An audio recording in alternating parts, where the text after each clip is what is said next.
Hello again, Ian Stokey with Mastermind Games, back for the final Transformers Deep Cuts painting video, at least until either another wave comes out or I decide to do variant Starscreams in variant color schemes, and Megatron. Again, my references are Transformers Identification and Price Guide by Mark Belomo, and going to Megatron's entry. Couple of things you'll notice outside of that this is one of the toys that varied substantially from the cartoon and eventual comic depiction, but red on the inside of the legs. A lot of chrome again, but one of the most substantial things is on the toy, this cannon could only be positioned through the hip here, while in the cartoon it was usually depicted on Megatron's back, but I believe he used it just once in the cartoon in robot mode. And then Transformers Legacy by IDW Publishing. And let's find Megatron's entry here. Should be after the Autobots. Should be right before the Jets. There we go. So, again, you see red on the inside of the arm, but also gold eyes. So, oh boy, I've screwed up my cameras. Adjust this a bit. Get the lighting reworked a little bit. Now, on Megatron's card back, there is something substantial here. Rumble and Laserbeak. Again, more evidence of a second wave that might be in the works. And these two would probably be a two-pack is my guess, not just because they're in the same corner together and smaller characters, but also WizKids in their D&D line has unpainted miniatures for basically player characters that come in two-packs. So I'm going to start, I think, with the red, because there's not too much of it. So I need to figure out, this is going to take a lot of work to figure out the exact positioning of the chrome and the gray. So, Chaotic Red. Now, in the cartoon, where is my brush? There's the one I want. Megatron was the leader of the Decepticons, obviously, and in the movie from the 80s, he was critically wounded by Optimus Prime and rebuilt into Galvatron by Unicron. But, interesting note, according to the bios, Galvatron was intended to be a separate character, and Hasbro did the Megatron upgrading into Galvatron because they were basically killing off all the characters whose toys were being discontinued. So, in the comics, well, Megatron was betrayed by Shockwave, who, while a loyalist in the cartoon, was, in the comics and bios, another would-be usurper, like Starscream. The failed attack on the Ark 4 million years before the Autobots and Decepticons awoke on Earth was due to a deliberately flawed military strategy that Shockwave gave Megatron. In the 4th issue, which was originally supposed to be the end of the comic line, but it wound up running much longer than that, Shockwave basically took out both the Autobots and Decepticons. The Autobots were really low on fuel, and basically transferred all they had left into Optimus Prime and a few other warriors. And the Decepticons had been refueled, but their fuel was developed by Sparkplug Witwicky, who they kidnapped, who also poisoned them. So I'll tell the rest of the story when I come back and have the rest of it figured out. So back in a bit. Okay, the red's not dry, but I think I've got to figure out how to proceed. Uniform gray. So, anyway, comic-wise, after Shockwave sucker punched him, Megatron was forced to be subservient. Uniform gray. Can't remember if I said that or not. But would eventually regain command of the Decepticons using Shockwave's love of logic against him. And then after Optimus Prime's own, first death I mentioned in the last video, Megatron would be so unused to having his nemesis gone, he would become increasingly paranoid. And this was like the next issue. And Shockwave would push that paranoia further and further. At the climax of this insane paranoia, Megatron would remember that he had actually witnessed the computer programmer Ethan Zachary doing something with a computer disk immediately after Optimus Prime's death, and Megatron realized that the human had saved Prime, downloading his mind into the computer. He would then straddle the space bridge to Earth, halfway between Earth and Cybertron, and blow it up. He would disappear for a long time, but reemerge later. It was revealed that the explosion put him on Cybertron, badly damaged and barely aware of what had happened to him. He eventually regained his memories after seeing and annihilating a couple of Autobots, and began prep work on a big comeback. He would coerce Autobot Ratchet, into rebuilding Starscream, who had blown up at that point thanks to the underbase. But during this, Ratchet would turn the tables on Megatron and transport explosives placed on the Ark into Megatron's base, keeping him there with the space bridge open. That both of them would be blown out into another dimension and fused into one being. We're not talking like Dragon Ball Z fusion. We're talking horrible abomination fusion. They would be found later, separated, but they would be essentially linked at the spark. Megatron would try to make a second comeback towards the end of the series, but Ratchet would prevent this by crashing, I think it was the Ark, but it might have been another spaceship, again into the Earth, with himself, Megatron, and I believe Shockwave and Starscream all on board.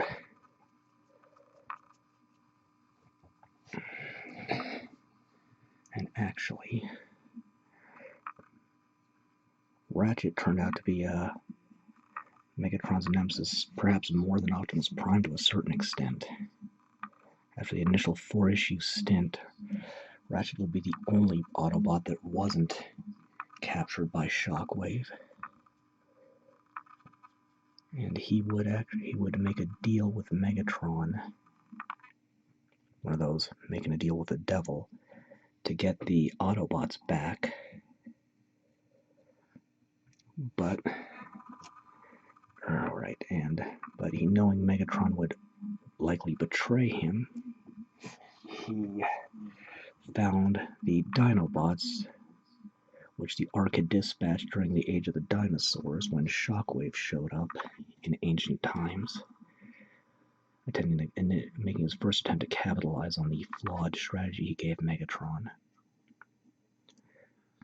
And with their help would actually take Megatron down, sending him plummeting off a cliff. Not really one of his deaths, but Megatron would essentially be brain damaged from it temporarily. becoming the gun of a low-rent thug for a bit before the right circuits got conked back into place and he remembered himself. And I'm going to do this part in the gray, but I might do that again later on. Probably these, you know, that screw is going to be chrome.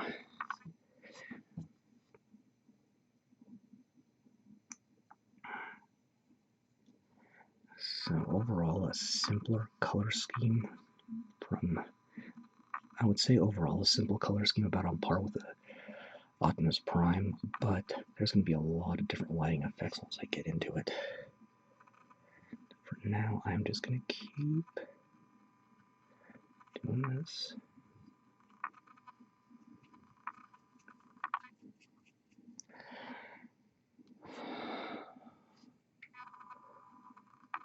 Sort of ramble on again.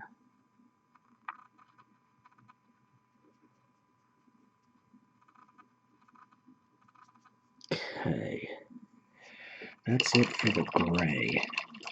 I need to let that dry before I move on to the next color on him. However, I can select the base alien purple.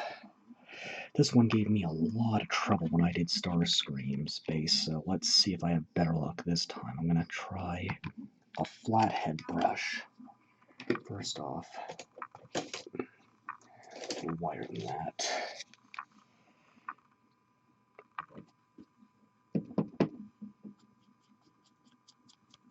I don't know if I like that any better, but we'll just...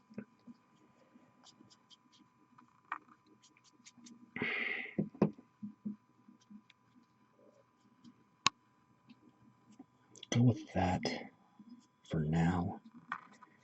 We do another coat when I touch up the place my thumb's grabbing. So back in a bit. Next, the big one, plate mail metal. So I'll just keep picking away at the base. But some of these Warpaints colors are definitely a little harder to work with than the Reaper Master series. Transitioning to them, however, because the Master series is almost impossible to find locally.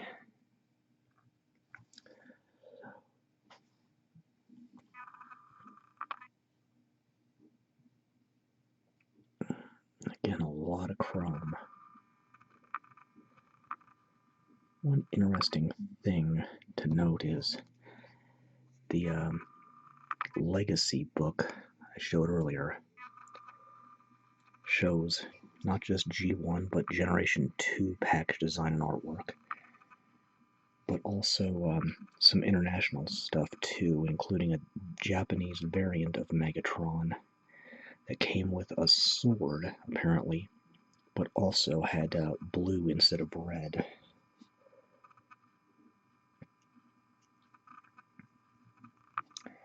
But another interesting thing about the package art is,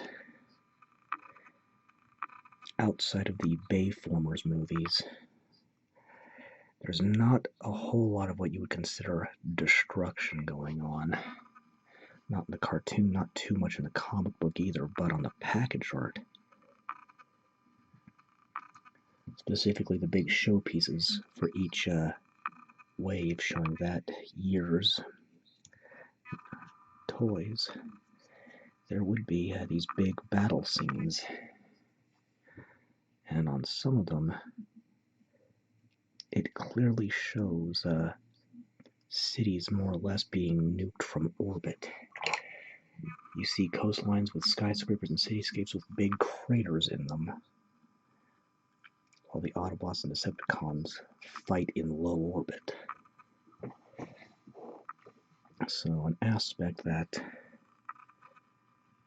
we haven't really seen, not at that scale. And even the Bay movies stop short of blowing big chunks out of the eastern seaboard.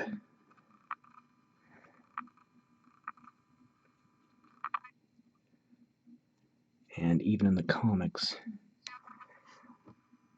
that scale of destruction was not really shown on Earth, and on the planet Nebulos was more implied than anything else. And I'm keeping my brush moist but not too wet, using just enough water to thin the paint. Just something I find interesting in the overall mythology.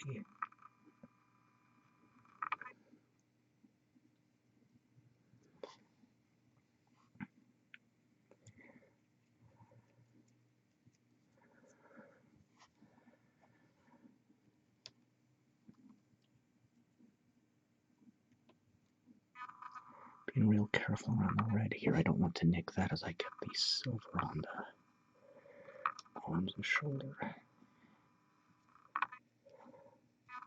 But again, a lot of chrome in the, especially wave 1 of G1.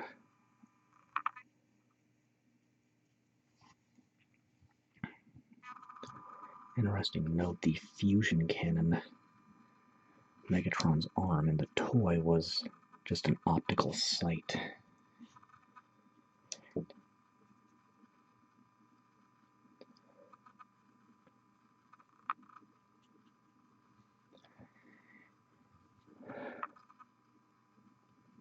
And all the optional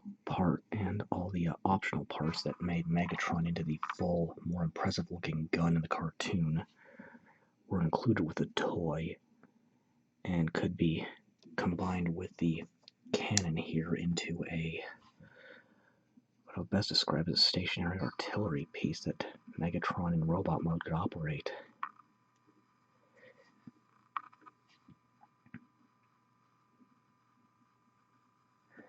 Again, being super careful around the red. Trying to make sure I get a nice solid coat as well.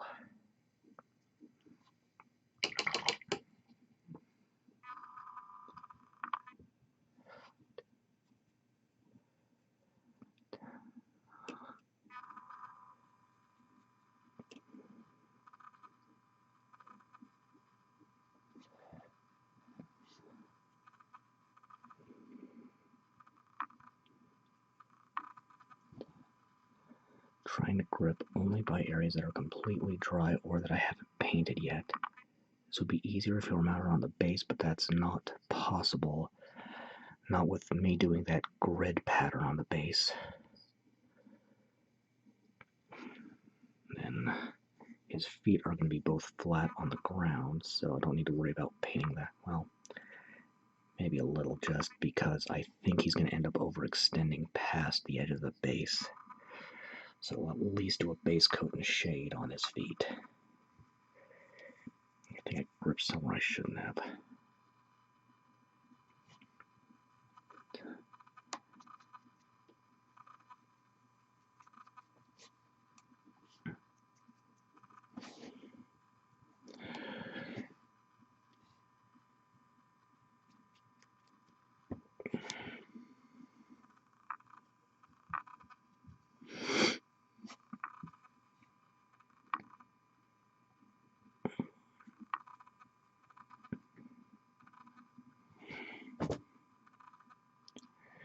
Alright.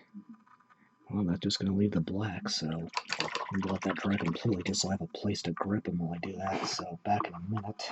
Keep picking away at the base in the meantime.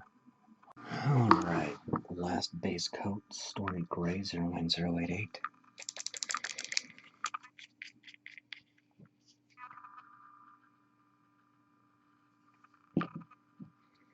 How am I going to do this? This is going to be tricky no matter how I do it. Suppose I'll start with the hands. Too much water there.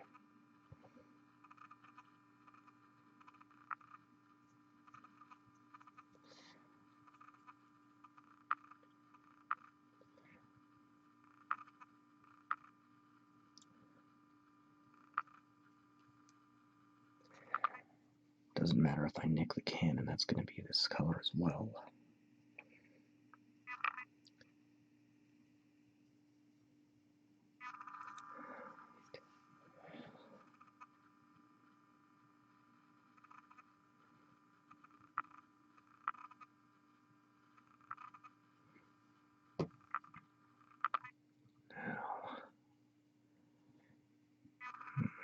It's repelling the paint again. There's got to be something with the primer that you put on this. That's the only explanation that makes sense.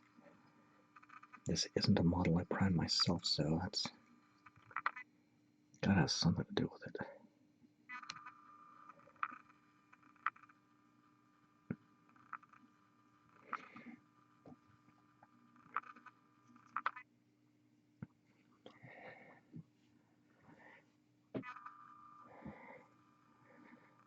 And in G1 originally, Megatron's alt mode was a gun, but in subsequent iterations that's changed. Tank seems to be pretty common now, but spaceships, jets, race cars, those also have popped up. But there were actually, as a gun, the toy was pretty realistic. But while there were in the 80s actually shootings where police mistook toy guns for real guns, and this prompted the blaze orange safety plugs to be inserted in all toy firearms. But it wasn't Megatron, the toy, that prompted both this. Oh shoot, I forgot to do the screws. I'll have to pick those out off camera. But those are going to be in that plate mail metal. I'll just get those off camera before I start shading. But anyway, it wasn't Megatron that was involved in these shootings. It was a different toy of water guns that looked like real guns. I can't remember the name of the brand, but that is what prompted that change.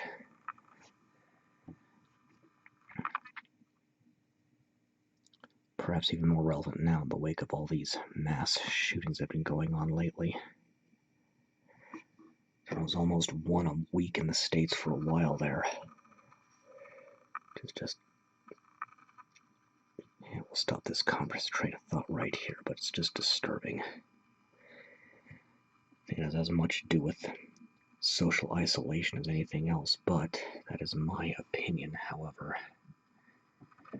If I keep talking on this train of thought, this is going to get to be a very controversial video.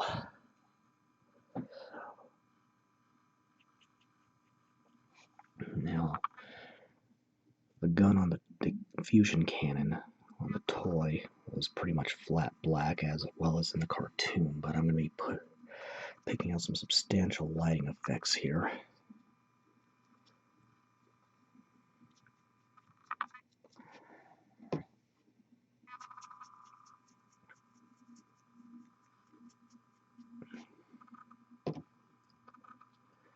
I want to decide on how I'm going to do this part in the back, which is clearly meant to represent the lens that was... I seem to remember there actually was a lens on the actual toy, but unfortunately, my Megatron didn't survive my siblings. So...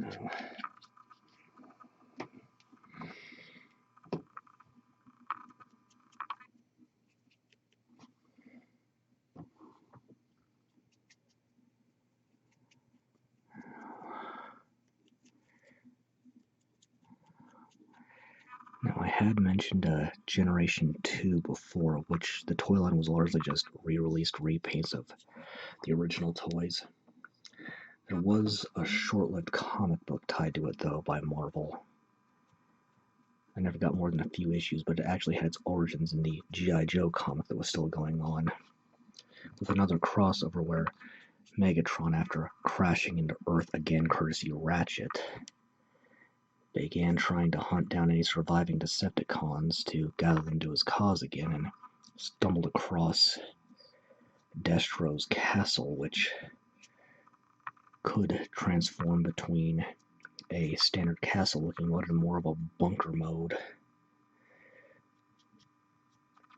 which resulted in Megatron investigating and being rebuilt by Cobra before taking off into space. Alright, that's base coats. Let that dry, then start shading. I'll take care of those screws off camera. Alright, okay, time to start shading matte black. thinning out with 1 part water, 1 part paint for most of this, but on this color and other particularly dark ones, I'll need 2 to 3 parts water. This bottle's almost empty, so.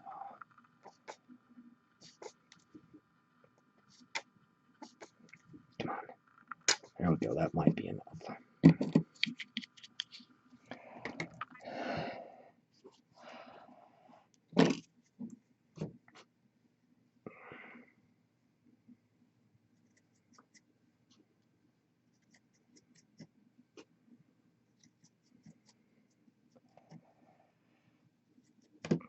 Thinning this out enough.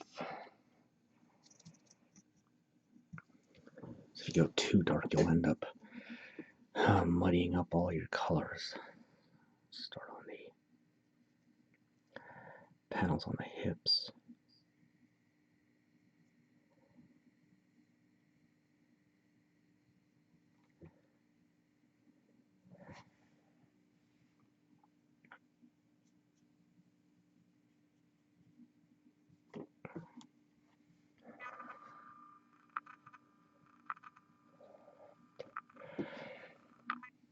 Then, this is going to be tricky no matter how I do it.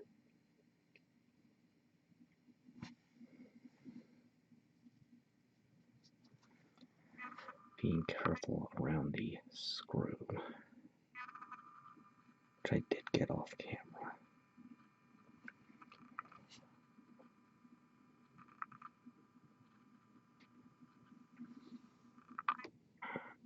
And it sounds like there's another windstorm coming up. I'm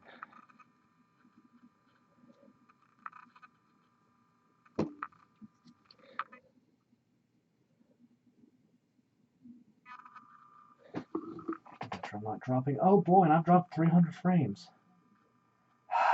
Good grief. Alright, screw it. I am wrapping up this black, and then we're gonna just take a break while it dries. Joys of technical difficulties strike again.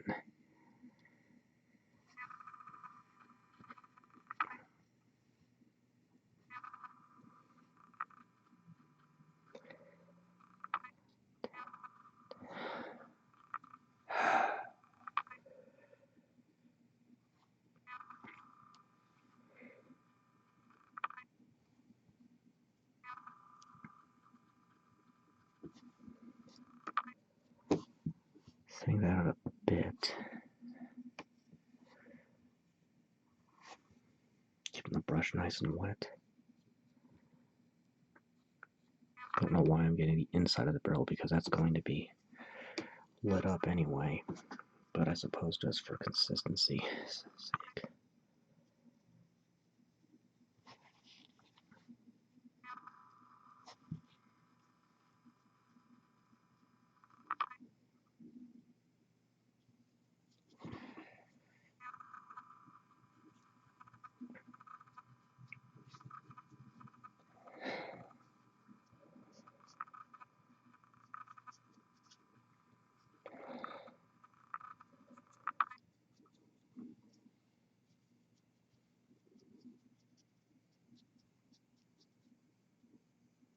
Alright. That gets all the black. Let that dry. Move on in a bit.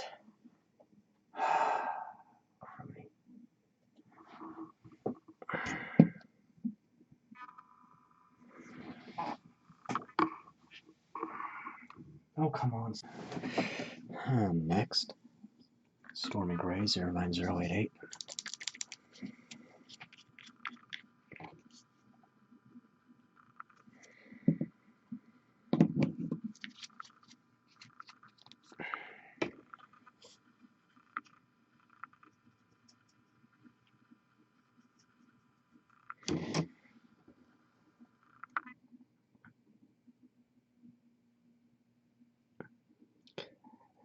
Just going over the gray from earlier.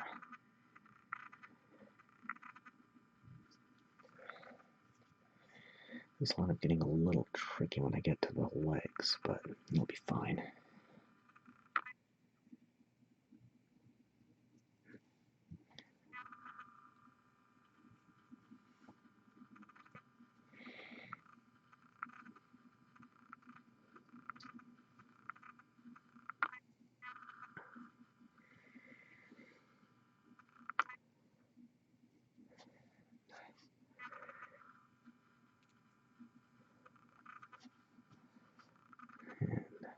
these components here were the trigger on the toy.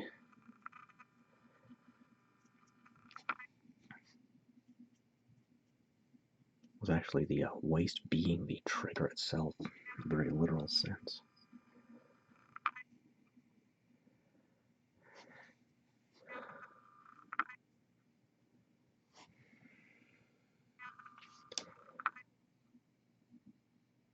And apparently the Japanese version of the toy Megatron was based off of could actually shoot rubber bullets, but this feature was removed for the American version.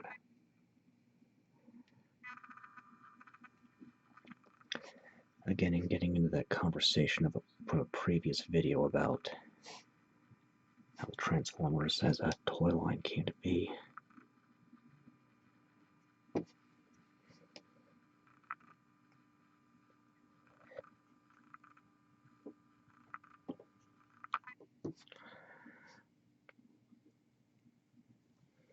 Okay, now let's see here.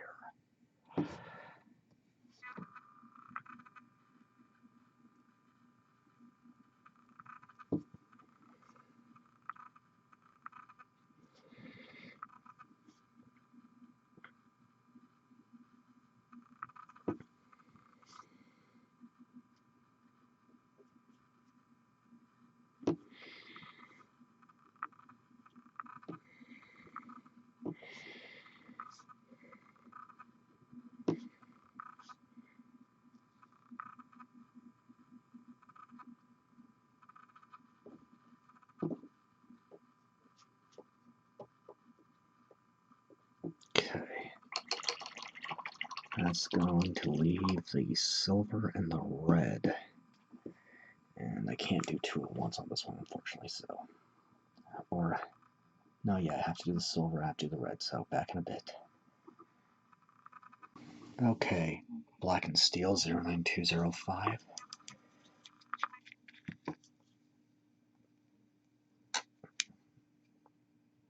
The numbers I state, by the way, are the numbers on the Reaper Master Series. The Army Paint or Warpaints do not have that number. What's handy about the Master Series in many cases is your shade will be a number lower than your base coat, and your highlight a number higher than your base coat, in most but not all cases, so just something handy.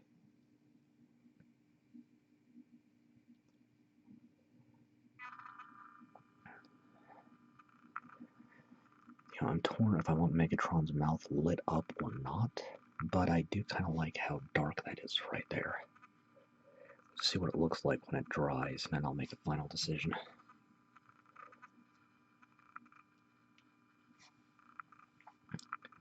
Again, my paint is thin with 1 part water to 1 part paint.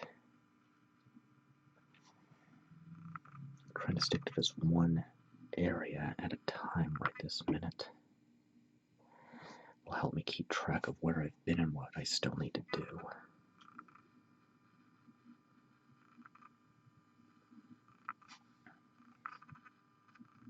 It's kind of funny, the wind out there had died down and started up again right when I hit the record button. Just kind of funny.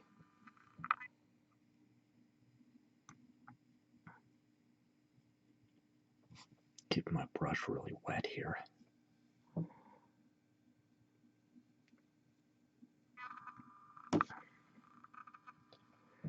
You know, looking at all the chrome on these characters in the G1 toys. It looks great on the toy, but doesn't translate well to film or animation.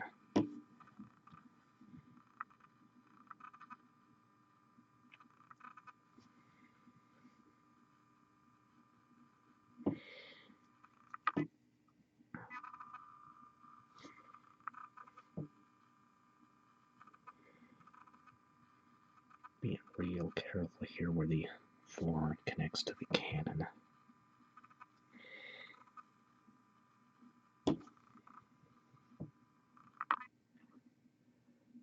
Which actually in the bio states Megatron can link up interdimensionally to a black hole to to draw antimatter from to use as a weapon. I'm not even sure exactly where the fusion cannon thing originated, to be honest.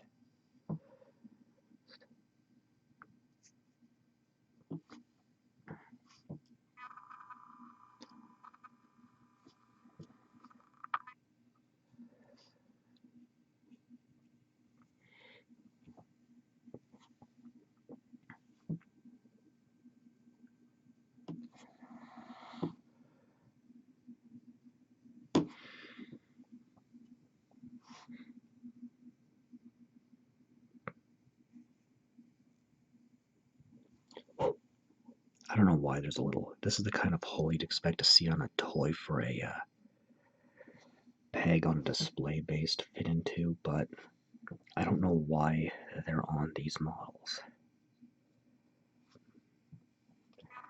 Although there's a possibility that these were based off of older collector's toys that did have a display base. I'm not certain. Alright, and that gets the chrome, so once that dries I can get the red, and that'll be the end of the shading. One thing I can do right now, though, use several more layers to get the base a nice, more solid purple, so matte white, and I'll get the grid, or at least get it started.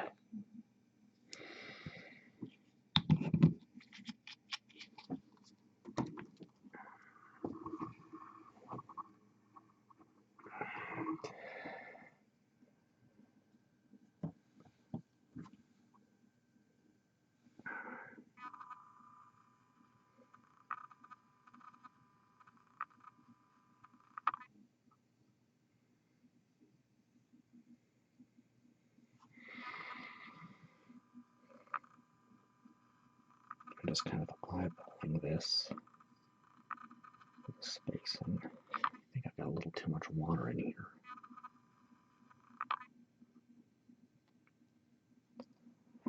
Oh boy, I've been getting perfect grids on the Autobots, but for some reason the Decepticons are fighting me.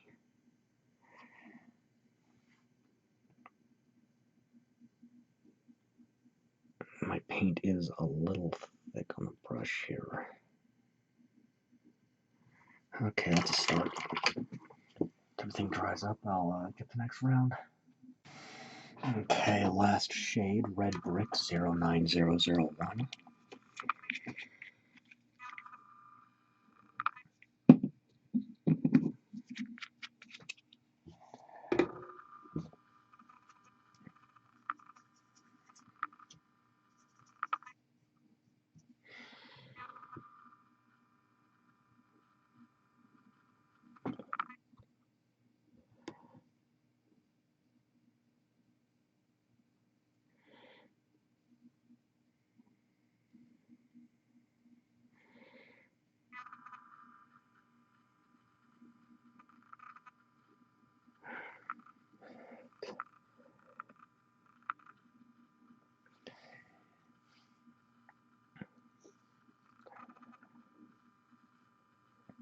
Then the inside of the legs.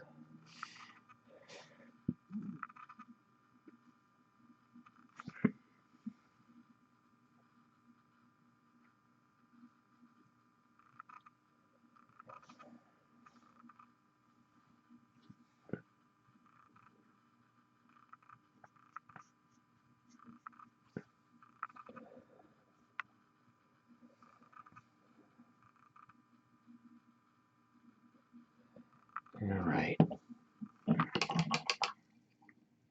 Matte white again.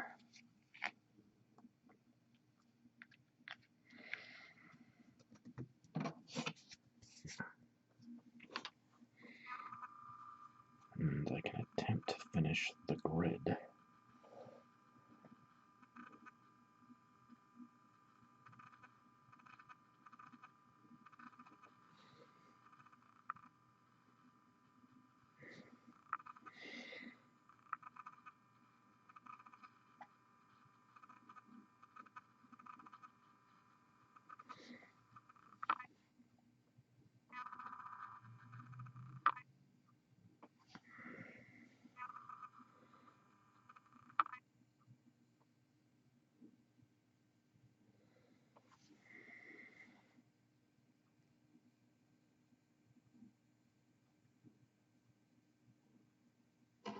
Okay. Once that dries, I can prep some lighting effects and go from there. Alright. Matte white. Get some lighting effects prepped.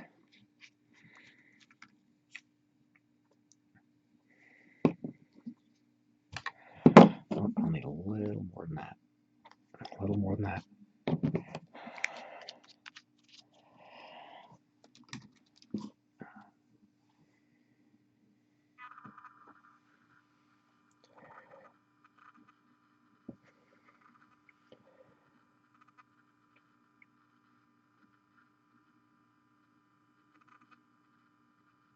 Carefully starting with the eyes. I want to get these.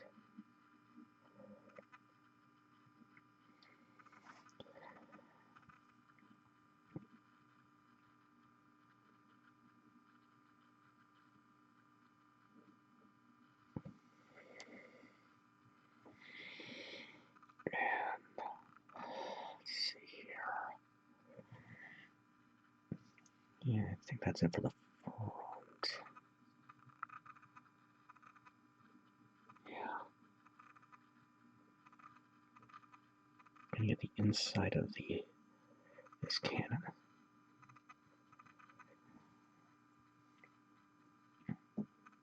You know what? I am gonna get this panel here.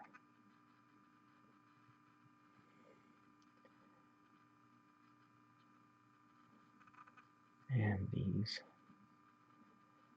panels on the waist.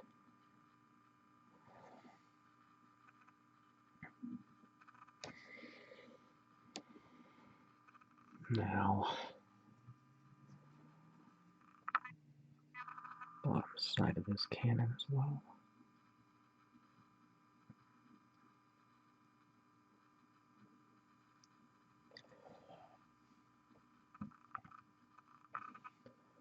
Get this lens portion of the fusion cannon on the back.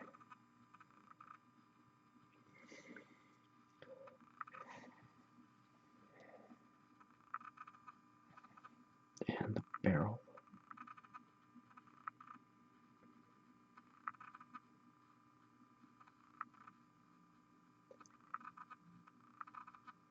Now if the lighting effects spill over into adjacent areas, that actually helps sell the illusion that it's glowing. I want to get these channels here.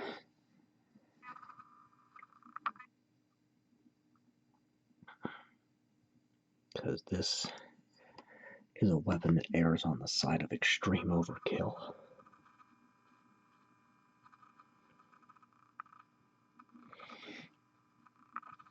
And I also want to get these. I think I got my thumb in the way there. Channels on the back.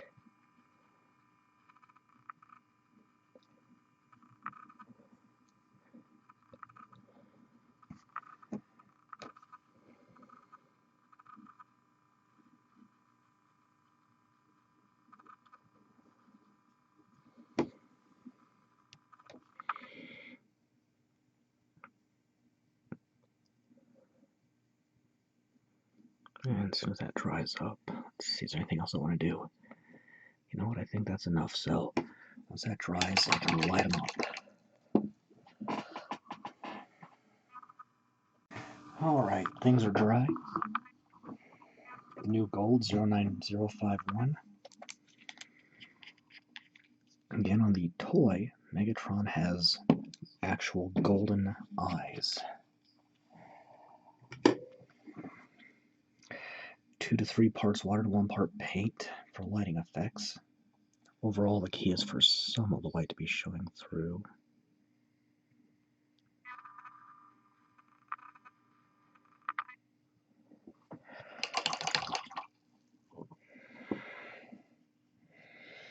And then alien purple. You know what, I'll actually end with that one.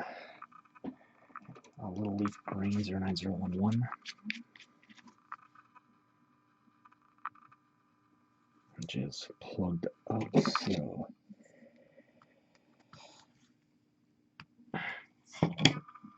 paper clip down the nozzle. Get that cleared. 1, 2, 3, 4, 5,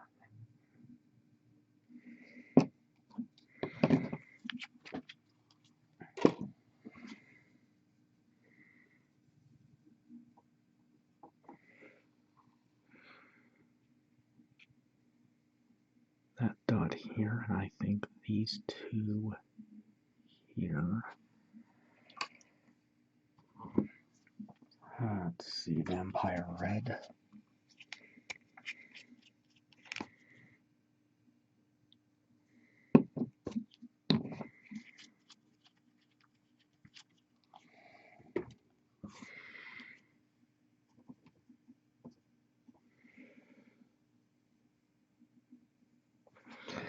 That just happened. I'll have to redo the green too now, so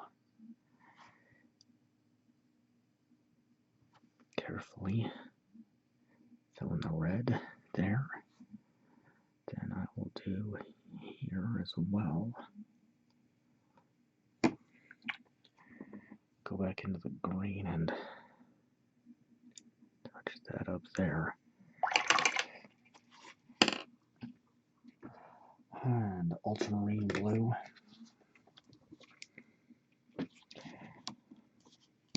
Oh, that cap was on there good.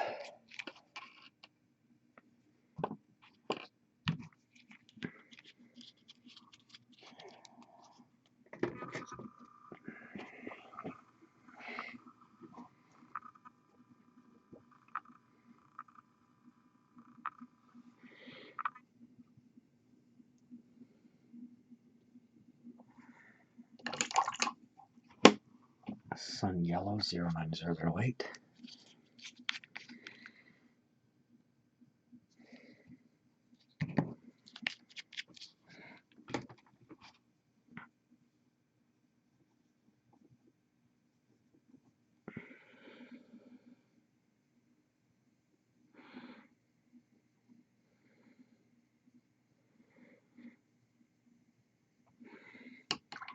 I think there's a touch more Vampire Red on that bit right there.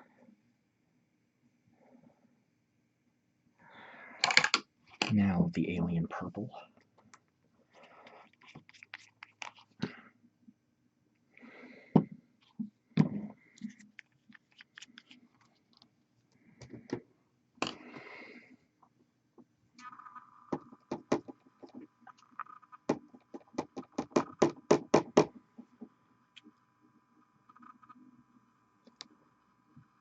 Starting up over here, I think my camera's trying to conk out on me, so I better hurry.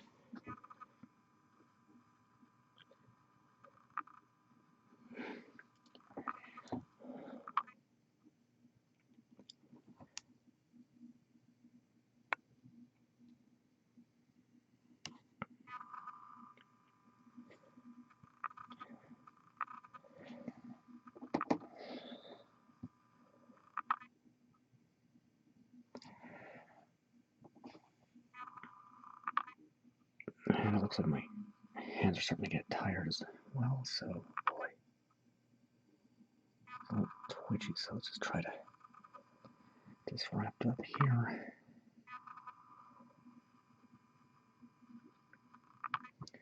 Alright, there's lighting effects. Once that dries completely, I can highlight, detail, and wrap this up. Alright, time to highlight. Vampire Red.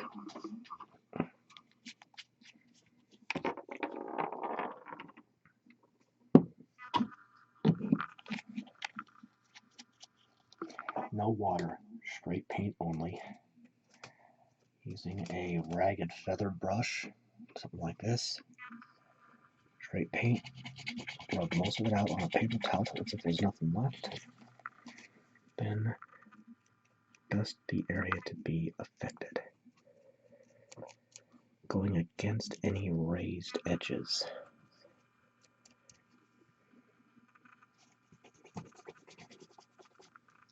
Refreshing as necessary.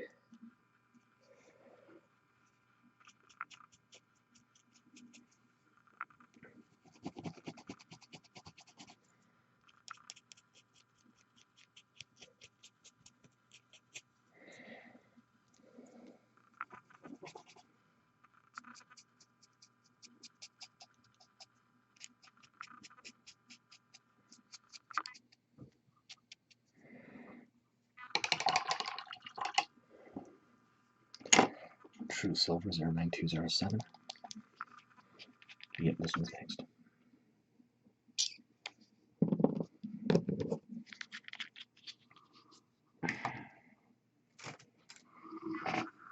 And he's doing funny stuff again. Hang on a minute. See this sort stuff out. I think we're okay. Does the technical difficulties strike again? And this will dry very quickly, almost, but not quite instantly.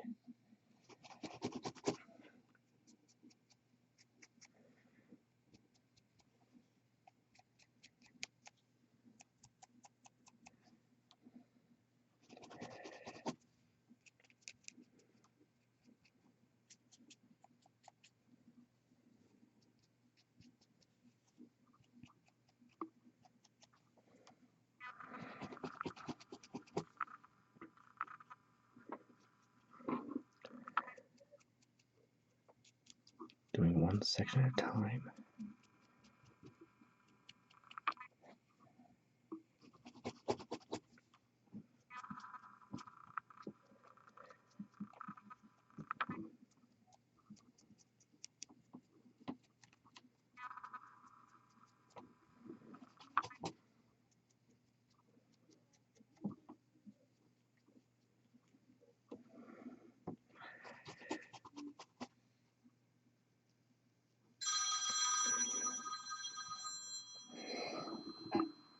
And that is my phone with another scam call that is not worth even acknowledging, so...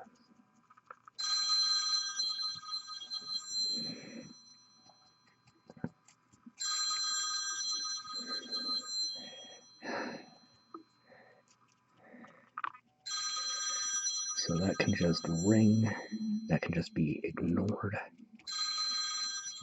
and that takes care of the silver. Misty Gray 09090, except I screwed up again and forgot to do those screws.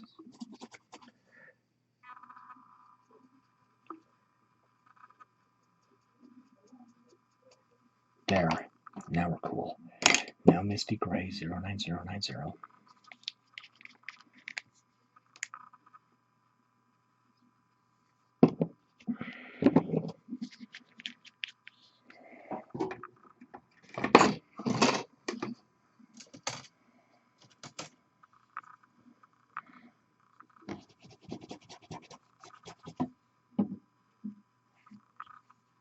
Okay, this brush somehow has some blue in it. Must have been left over from this press. Let's clean that out, set it aside, and use a different one.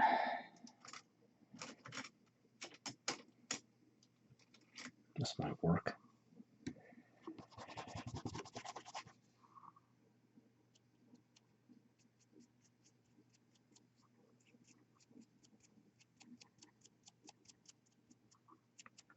Not too bad.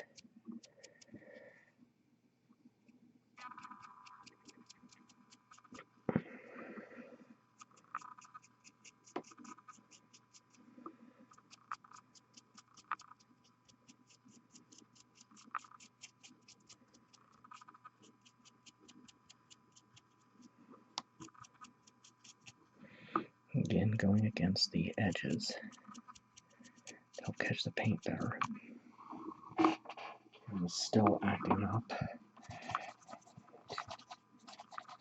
It's not too much I can do about it because I don't know what's causing the problem, so just focus on getting this done.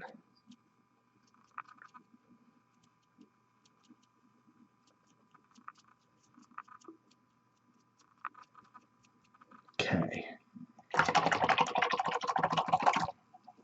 Last one is the black.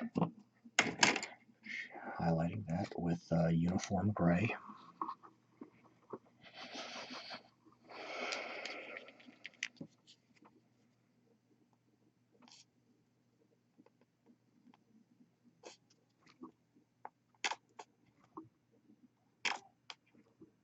Throwing a bit thin. And that shouting you're hearing is just some loud neighbors downstairs. This one.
Just about done.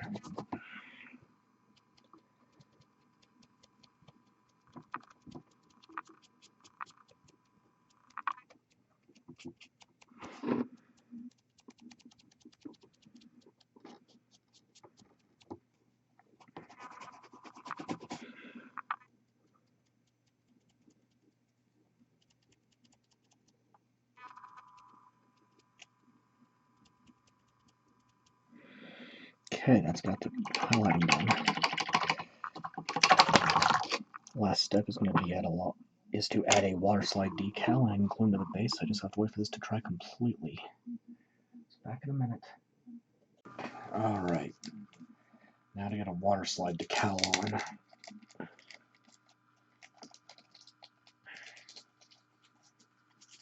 can get this out of the little bag. So I have to be very careful cutting it out of here. I'm less worried about damage to the decal, more worried about just getting it to fit where I want it. Seems there might be literally exactly enough space and not a millimeter more. Same way with Optimus Prime's shoulder.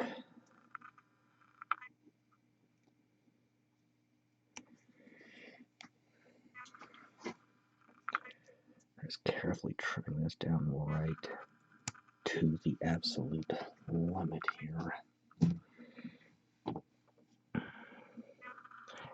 Now, this will fit exactly.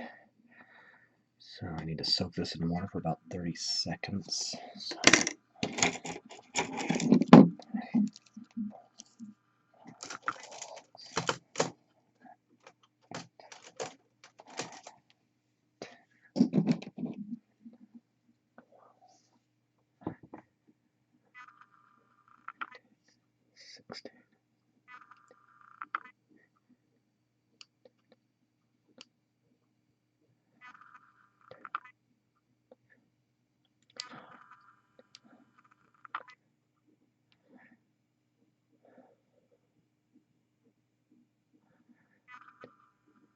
Okay, it's working.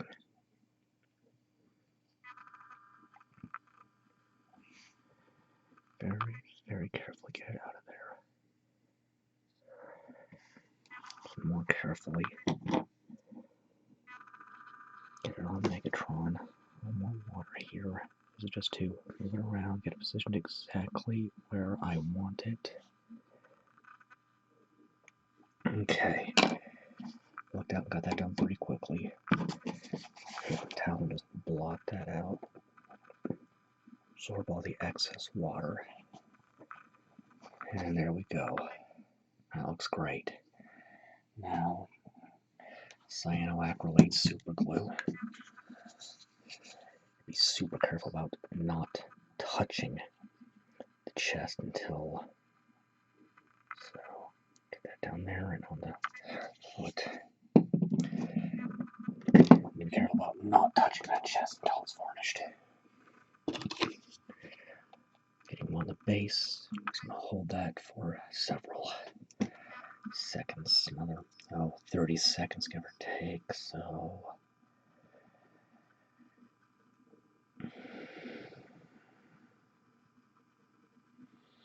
Gluing to the base is really the only gluing necessary, period, so. Okay.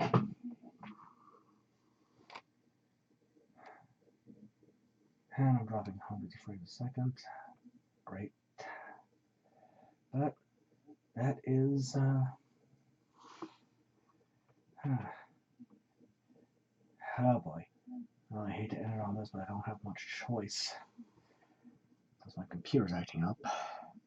That is Megatron, the last of the Transformers deep cuts for now, anyway. I'm going to take a little break, do some models I'm not going to do videos for. When I come back, it's either going to be Monster Apocalypse or War Machine Hordes. We'll see what happens when it happens. Until then, I am Ian Stuckey with Mastermind Games, signing out.